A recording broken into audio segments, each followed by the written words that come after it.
Ассаламу алейкум ва рахматуллахи ва баракату, хөрмәтле җәмәгать. Без әлеге көндәлек дуа тапшыруын дәвам итәбез. Яна инде бүген әлеге Коръәннең сүрәләре һәм аятлары турында сөйләшәчәкбез.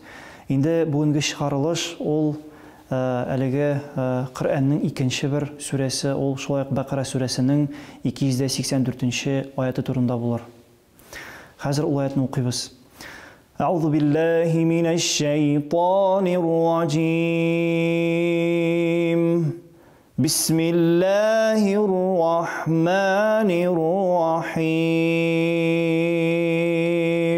لله ما في السماوات وما في الأرض وإن تبدوا ما في أنفسكم أو تخفوه يحاسبكم به الله فيغفر لمن يشاء ويعذب من يشاء والله على كل شيء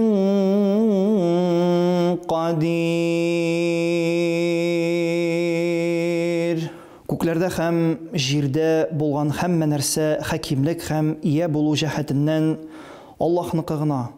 Күңелләрегездә булганны ачык белдерсәгез дә, аны яшерергә теләсәгез дә, Аллаһ моның өчен сезне хисапка тартачак.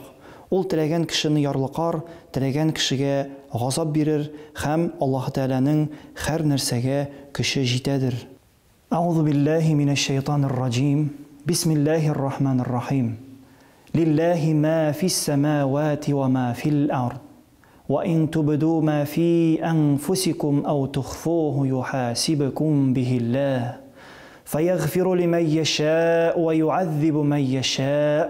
Валлаху аля кулли шейин кадир. Хөрмәтле җәмәгать, менә Аллаһ Субханаһу ва Тәгаләнең бар көннәре, бар төннәре, бар кичләре, ул төннәр һәм ул кичләр башка бер төннәргә һәм башка бер көннәргә караганда хәерле. Шул исәптән менә бар җәмәгать Коръәндә сүрәләр һәм бу сүрәләр инде башка бер сүрәләргә караганда аларның дәрәҗәләре шулай күбрәк, ягъни әйтәсе килә, әлеге без укыган аят 284-нче аят Бакараның бу инде менә кешене эшкергәндә, кеше төнлә белән йоклый алмаганда, яки кешегә начар төшләр кергәндә, яки кешенең кулыннан әйбер төшеп китеп, кулыннан бер эше дә килмәгән очракларда менә әлеге аятны укысагыз, бик тә хәерле булыр. Бу сүрәдән уйлап карасагыз, менә лиллаһи ма фис самавати ва ма фил ард дигән аят, анда әйтелә, бу дөньяда булган бөтен бай мөлкәт, һәрбер нәрсә Аллаһ Тәгаләнеке. Ягъни әйтәсе килә, менә бу дөньяда җәмәгать безнең үзебезнеке була ала, машина яки хатыныбыз, балаларыбыз фәкать кыягазда гына, фәкать документта гына. Дөрестлектә инде бу бөтен булган байлыклар, бөтен булган машиналар да, бу булган безнең хатыныбыз да, балаларыбыз да, ул инде дөрестлектә Аллаһ Тәгаләнеке. Шуның өчен без шушы дөньяда булган һәрбер нәрсәбезгә, һәрбер байлыгыбызга, һәрбер мөлкәтебезгә инде рәхмәт әйтеп, матур итеп, дөрес, тату яшәргә тиеш булабыз. Ассаламу алейкум ва рахматуллахи ва баракатух.